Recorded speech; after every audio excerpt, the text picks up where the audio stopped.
సంవత్సరంలో నీ జీవితంలో నూతన కార్యాలు నువ్వు పొందుకోవాలి, అవి గొప్ప కార్యాలు నువ్వు చూడాలి, గొప్ప కార్యాలు కొరకు నువ్వు సాక్ష్యం చెప్పాలి అని అంటే వాక్యమై ఉన్న దేవుడు ఒకటే మాట్లాడుతున్నాడు, నువ్వు ముందు లోబడు, మాటకు విధేయుడు అవ్వు, మాటకు విధేయురాలు అవ్వు, మాటను విను.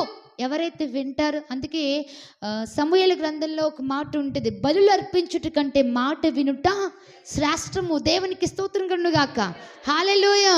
బలులు అర్పించుట కంటే ఏం వినుట శ్రేష్టం అంట?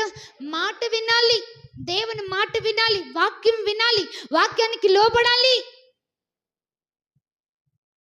దైవజనుడి మాటకు, ఉపదేశకుల యొక్క మాటకు లోబడాలి.